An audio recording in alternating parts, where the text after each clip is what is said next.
Assalamualaikum warahmatullahi wabarakatuh. Salam sejahtera, Om Swastiastu, Namo Buddhaya, salam kebajikan. Sahabat KUA dimanapun Anda berada. Alhamdulillah kita kembali lagi berjumpa dalam program podcast KUA Tagulanda. KUA keren, KUA menyapa, KUA bicara.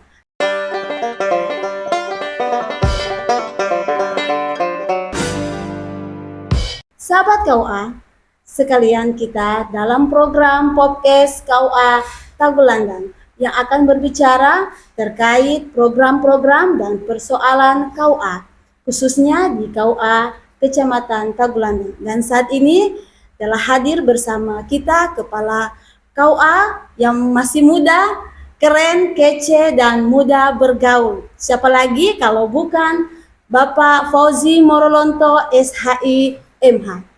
Assalamualaikum Bapak Kawan. Waalaikumsalam warahmatullahi wabarakatuh. Bagaimana kabar hari ini Bapak Kawan?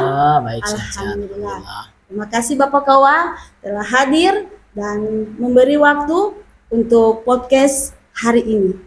Dan untuk sahabat KUA dimanapun Anda berada, semoga dalam keadaan sehat, bahagia, dan tetap semangat. Nah, sahabat KUA, sekalian pada kesempatan hari ini kita akan berbincang-bincang dan berdiskusi ya persoalan-persoalan ringan lah terkait dengan tugas dan fungsi kantor urusan agama bersama dengan Bapak Kepala KUA. Mungkin sahabat KUA sudah ada yang tahu, tapi tidak menutup kemungkinan masih banyak yang belum mengetahui apa saja peranan yang ada di kantor urusan agama khususnya di KUA Kecamatan Tagulandang. Untuk itu, mari kita persilakan ke Bapak, pada Bapak KUA untuk menjelaskan. Ya, terima kasih. Assalamualaikum warahmatullahi wabarakatuh. Alhamdulillah wa syukurillah wa la hawla wa la quwata illa ba'du. Pertama-tama kita panjatkan bersyukur kepada Allah Subhanahu wa taala pagi yang penuh dengan cerah dan bahagia ini kita diberikan kesehatan oleh Allah sehingga kita bisa bertemu walaupun melalui media YouTube pada pagi hari ini. Ya, insya Allah mudah-mudahan kita semua dalam keadaan sehat walafiat. Amin. Sahabat KUA sekalian, berbicara terkait dengan pelayanan di kantor urusan agama kecamatan ya. Mindset masyarakat hari ini banyak memahami ya bahwa kantor urusan agama itu diakronimkan KUA itu sebagai kantor urusan asmara gitu kan. Masih banyak masyarakat memahami bahwa kantor urusan agama itu hanya mengurusi persoalan-persoalan pernikahan. Padahal sesuai dengan amanat undang-undang dan peraturan Menteri Agama yang terbaru, yaitu Peraturan Menteri Agama nomor 24 tahun 2024. Nah, itu perubahan atas PMA nomor 34 tahun 2016. Banyak sekali dan agak signifikan perubahan-perubahan terjadi pelayanan yang ada di kantor urusan agama. Yang menarik dalam PMA terbaru itu, kalau dulu PMA 34 bahwa kepala kantor urusan agama itu dijabat oleh penghulu yang diberikan tugas tambah. Tetapi dalam PMA terbaru ini, PMA 24 tahun 2024, bahwa kepala kantor urusan agama itu bisa dijabat oleh penghulu dan penyuluh. Ini beberapa perubahan yang signifikan yang terdapat dalam peraturan Menteri Agama yang baru. Adapun terkait dengan TUSI, kantor urusan agama kecamatan, bahwa kurang lebih ada 8 pelayanan. Jadi nikah itu adalah salah satu dari pelayanan yang ada di kantor urusan agama. Nah, nikah itu adalah salah satu dari pelayanan yang ada di kantor urusan agama. Yang pertama dalam pasal 4 PMA nomor 24 tahun 2024 bahwa KUA itu melakukan pelayanan pengawasan, ya kan, pendaftaran pernikahan dan pelaporan nikah rujuk. Nah, itu.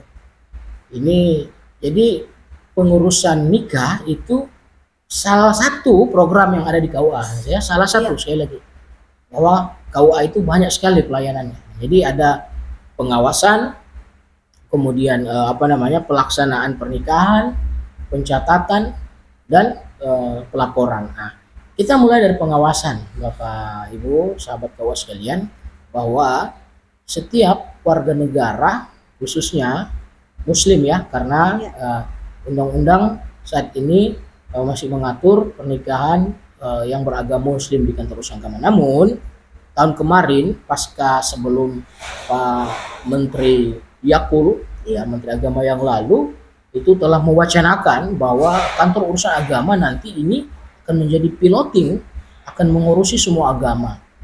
Mungkin ke depan termasuk pernikahan semua agama itu akan dilakukan di KUA. Namun untuk sementara hari ini kita masih mengurusi pernikahan yang beragama Islam. Gitu.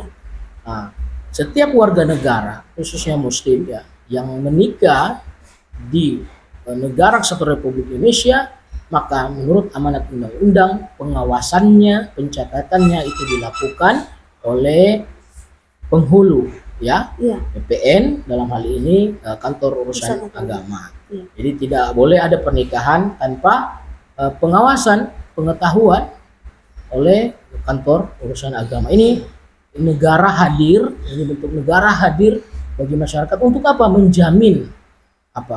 Menjamin administrasian kependudukannya agar ke depan tidak bermasalah, karena pernikahan itu ketika tidak dicatat banyak sekali menimbulkan kerugian bagi masyarakat, baik istri, suami, terlebih nanti anak-anak.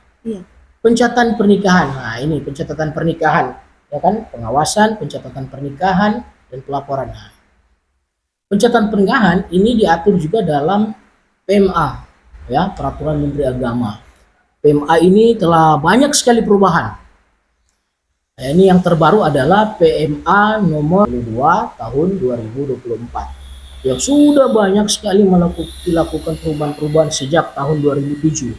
Ada PMA 11 tahun 2007, ada PMA 19 tahun 2018, kemudian sebelum satu tahun kemudian dirubah lagi menjadi PMA 20 tahun 2019, dan terakhir ini PMA 22 tahun 2024. Ada sedikit beberapa istilah dan definisi yang merubah setiap PMA pencatatan nikah ini merubah. Yang pertama yang sangat menarik, PMA 11 tahun 2007 ini menyebutkan pencatatan nikah. Namun pada PMA Peraturan Menteri Agama nomor 19 tahun 2018 merubah istilahnya menjadi pencatatan perkawinan. Ya, kemudian sebelum setahun kemudian ya direvisi lagi menjadi PMA 20 tahun 2019 menjadi pencatatan pernikahan. Sampai dengan saat ini definisi terkait dengan pencatatan pernikahan disebutkan dalam PMA 22 tahun 2024 itu pencatatan pernikahan. Nah, ada beberapa aturan terkait dengan mekanisme yang diatur dalam program tadi sesuai dengan PMA 24 ya 2024 terkait dengan pencatatan pernikahan dilakukan harus 10 hari sebelum hari pelaksanaan akad nikah. Kalau kurang dari 10 hari akad nikah, kalau kurang 10 hari akad nikah, maka harus mendapatkan rekomendasi dari kantor camat gitu ya setempat. Dapat rekomendasi atau harus membuat pernyataan. Gitu. Nah, dalam pendaftaran nikah ini juga kantor urusan agama ya, khususnya di Kecamatan Tagulandang sudah berbasis online. Ya, sudah berbasis online yang kita kenal dengan SIMKA. Sistem Informasi Manajemen Nikah. Jadi mendaftar di kantor urusan agama Kecamatan Tagulandang sudah berbasis online. Ya, bisa masyarakat yang ingin mengajukan permohonan kehendak nikahnya mengakses melalui Play Store ya, aplikasi Pusaka ya. Pusaka, di-download melalui Play Store. Kemudian ada di situ fitur pendaftaran nikah. Setelah mengisi identitas, mengajukan pendaftaran nikah, kemudian di-print bukti pendaftaran nikahnya, kemudian berkas-berkas yang disebutkan di dalam aplikasi tersebut dibawa ke kantor urusan agama untuk dilakukan pemeriksaan nikah. Adapun berkas-berkas yang dibawa itu dalam pencatatan nikah itu yang pertama adalah pengantar kehendak nikah yang kita kenal dengan model N1. Itu dibawa dari kantor kampung ataupun kelurahan setempat. Nah, kemudian ada pendaftaran berkas yang wajib seperti KTP, KK, akta kelahiran, ya. Kalau tidak ada bisa diganti dengan ijazah terakhir. Ya, kurang lebih ada 15. Ya, tentu ini berbeda dari setiap masing-masing Catin sesuai dengan kondisi Catin masing-masing, ya. Ada 15 tapi setiap Catin tentu berbeda karena ada yang masyarakat biasa, ada anggota Polri, ya, ada yang pendaftaran dari janda, duda, ya kan? Jadi ada berbeda-beda.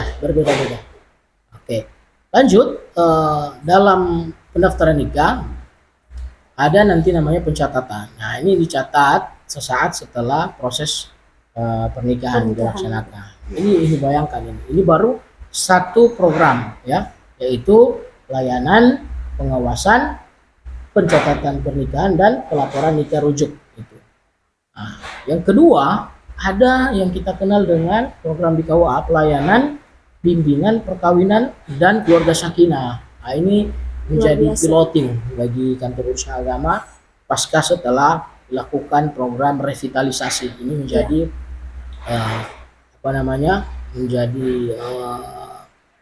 garda terdepan program kantor urusan agama khususnya di Kecamatan Tagulandang. Jadi selain tadi pencatatan pelaporan nikah, kantor urusan agama melakukan pelayanan, bimbingan, perkawinan dan keluarga sakinah. Turunannya di kantor urusan agama itu ada program yang kita sebut dengan BRUS, ya, bimbingan remaja usia sekolah.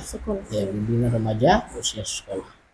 Ada juga program yang kita lakukan di kantor usaha agama Kecamatan Tagulandang ini disebut dengan BRUN, bimbingan remaja usia nikah.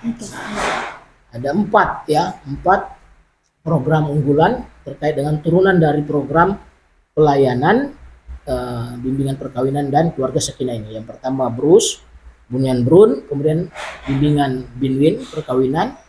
Di sana ada namanya pranikah dan pasca nikah, ya, pasca nikah. Apa itu BRUS? BRUS itu adalah bimbingan remaja usia sekolah. Kami, ya, kantor urusan agama melakukan pelayanan bimbingan bagi masyarakat yang usia sekolah, ya, usia sekolah. Kita ingin menjamin dan memastikan di usia mereka itu agar fokus terhadap pernikahan, karena fenomena hari ini banyak sekali pernikahan di bawah umur terjadi. Kita tahu bersama bahwa pernikahan di bawah umur ini begitu sangat banyak dampak negatif yang ditimbulkan kalau tidak memahami seluk-beluk dan persoalan terkait dengan kematangan dalam pernikahan. Sehingga kita ingin mendampingi para remaja, ya, agar terus kita ingatkan, kita bimbing agar mencapai dulu cita-cita, melakukan pematangan dalam kehidupan, kemudian baru bisa berfokus pada kehidupan berumah tangga. Karena kalau banyak remaja yang terus terjerumus dalam sebuah kesalahan pergaulan dan langsung pada tahap pernikahan, saya percaya banyak sekali di Indonesia kita ini akan terjadi persoalan-persoalan dalam rumah tangga. Kemudian BRUN ini kita menghimpun para remaja-remaja baik yang masih sekolah maupun yang tidak sekolah, ya, usia 25 tahun ke bawah, itu BRUN, usia di mana sudah matang dalam pernikahan. Kita lakukan bimbingan, ya, kita baik dalam kelompok binaan maupun dalam kegiatan kemasjidan, masjid, remaja masjid dan lain sebagainya. Nah, ini tentu saya bekerjasama dengan para penyuluh agama yang ada di Kecamatan Tagulandang. Adapun program bimbingan perkawinan ini dilaksanakan setelah ada pendaftaran nikah. Jadi setelah ada masyarakat pendaftaran nikah, maka kita melakukan program Binwin, ya, sesuai dengan data yang masuk dalam proses pendaftaran nikah. Dan kemudian terakhir adalah pasca nikah, itu kami melakukan layanan juga pada pernikahan pada tahap 1 sampai 5 tahun, 5 sampai 10 tahun, ya, dilakukan bimbingan, apalagi kita himpun dalam kegiatan majelis taklim, kita melakukan sosialisasi dan bimbingan di sana, karena tidak menutup kemungkinan para pernikahan yang sudah lama juga banyak yang masih belum memahami, ya, secara detail terkait dengan pilar-pilar membangun rumah tangga, tujuan dan maksud dalam membangun rumah tangga. Ini semua kita ingin pastikan dalam program-program. Kemudian selanjutnya ada yang kita turun dengan bimbingan di kemasjidan. Ini terkait dengan kita berkolaborasi dengan para pengurus masjid. Nah, di sana kita melakukan bimbingan pada badan takmir masjid, keimaman. Ini kita lakukan, ya, setiap dalam sentuhan-sentuhan program di kantor urusan. Dan kemudian ada namanya pelayanan konsultasi syariah. Nah, ini. Jadi KUA tidak hanya melakukan bimbingan perkawinan, tidak hanya melakukan pendaftaran nikah, tetapi bimbingan syariah. Kita menerima segala bentuk konsultasi kesyariatan. Ya, meminta status hukum dalam agama Islam. Ya. Karena penghulu itu kita sebut dengan qadhi, ya. Ya, dia bisa melakukan kajian untuk melakukan pemberian fatwa, ya, di dalam status hukum yang dialami oleh setiap masyarakat muslim. Kemudian kita kenal juga dengan pelayanan bimbingan penerangan agama Islam. Ini terkait dengan pelayanan penyuluh agama Islam.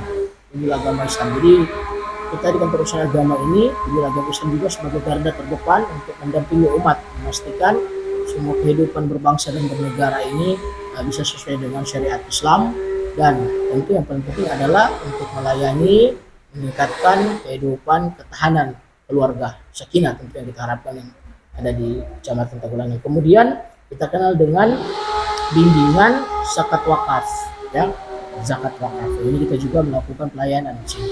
Ada pencatatan wakaf yang dilakukan oleh masyarakat untuk dimanfaatkan.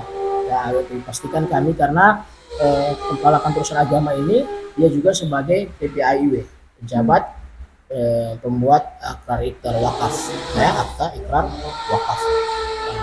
Ini beberapa program yang saya sebutkan yang ada di kantor urusan agama, khususnya di Kecamatan Tagulandang.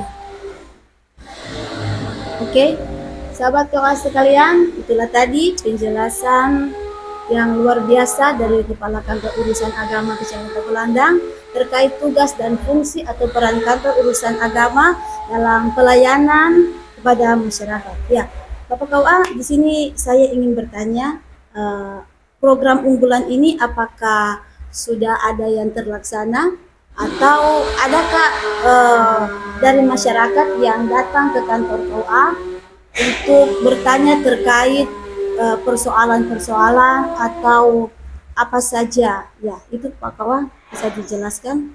Ya,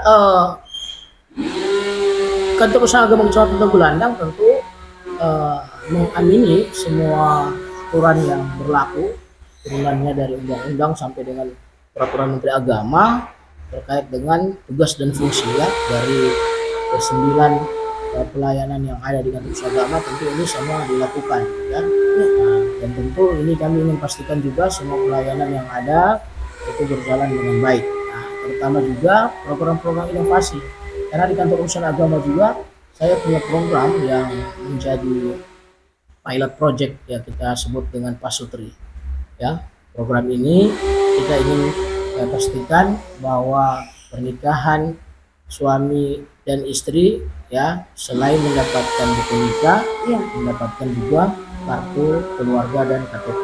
Ya. Nah, program ini saya bekerja sama dengan kantor pendidikan Dukcapil, ya, Kabupaten Kepulauan Sitaro, sehingga kolaborasi ini bisa terlaksana dengan baik atas kerjasama yang terbangun selama ini antara kantor usaha agama dan Dukcapil. Iya. Jadi pernikahan yang dilakukan di KUA tidak lagi setelah menikah tidak lagi perlu keksiau. Iya. Yang utama bahwa daratan kabupaten kota yang ada di Sitaru ini itu dibatasi oleh laut, sehingga ini sangat memberikan dampak negatif pada masyarakat yang ingin mengurus, karena tentu memerlukan biaya, waktu dan sebagainya. Dan alhamdulillah KUA Kecamatan Tagulandang hadir memberikan pelayanan yang begitu sangat prima.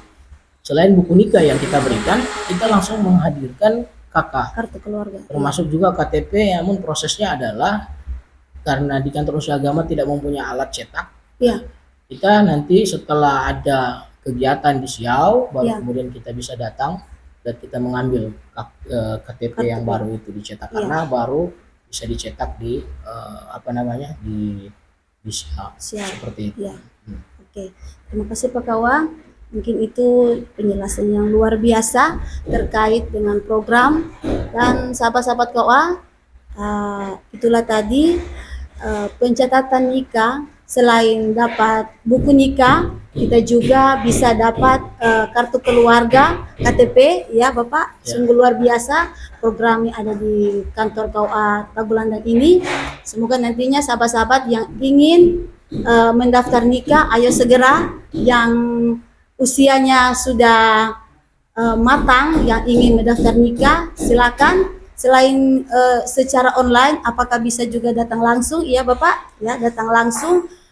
Persyaratannya sangat mudah, datang langsung, ya. Dan itulah program-program unggulan, ya, untuk tahun kedepannya. Dan semoga program ini insya Allah berjalan dengan lancar. Dan semoga apa yang beliau dan teman-teman penyuluh yang rencanakan ke depannya insya Allah berjalan dengan lancar. Pak Koa, sukses selalu. Mungkin itu dari penjelasan dari Bapak KUA Fauzi Morolonto. Sahabat KUA, tanpa terasa kita ada pada penghujung acara. Saya ucapkan banyak terima kasih kepada Bapak KUA sudah meluangkan waktu. Memang luar biasa program KUA Tagulandang ini, dan tetap semangat Bapak KUA. Ya, semangat dengan teman-teman penyuluh yang ada. Dan sahabat sekalian, jangan lupa tongkrongin terus channel KUA Tagulandang dalam program podcast KUA Tagulandang. Jangan lupa like dan share untuk mendapatkan video-video pencerahan lainnya.